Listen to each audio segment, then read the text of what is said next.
నిన్నటి current affairs లోని చివరి ప్రశ్నకు సమాధానం. ప్రపంచ హోమియోపతి దినోత్సవం ఎప్పుడు? ప్రతి ఏటా ఏప్రిల్ 10న ప్రపంచ హోమియోపతి దినోత్సవాన్ని నిర్వహిస్తారు. హోమియోపతి పితామహుడు doctor Christian Friedrich Samuel Hahnemann జయంతి సందర్భంగా ఈ దినోత్సవాన్ని జరుపుకుంటారు. 18వ శతాబ్దంలో ఆయన హోమియోపతిని కనుగొన్నారు.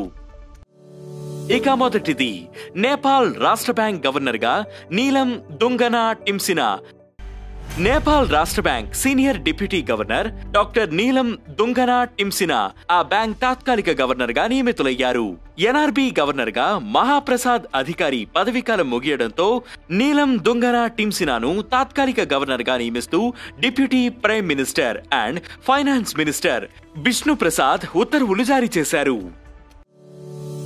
ఇక రెండవది, భారత్ లో తగ్గిన నిరుద్యోగ రేటు.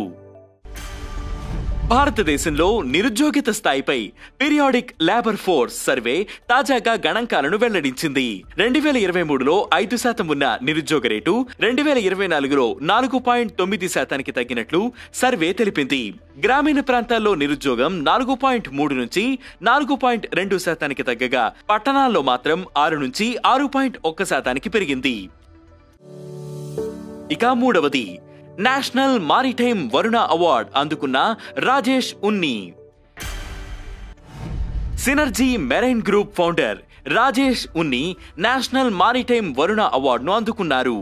ముంబైలో జరిగిన 62వ జాతీయ సముద్ర దినోత్సవం సందర్భంగా డైరెక్టరేట్ జనరల్ ఆఫ్ షిప్పింగ్ ఆయనను ఈ అవార్డుతో సత్కరించింది. సముద్ర రంగానికి అసాధారణమైన నిరంతర కృషి చేసిన వ్యక్తులను గుర్తించడానికి డైరెక్టరేట్ జనరల్ ఆఫ్ షిప్పింగ్ ఈ అవార్డును ప్రదానం చేస్తుంది. ఇక నాలుగవది, దుబాయ్లో ఐఐఎం అహ్మదాబాద్ క్యాంపస్.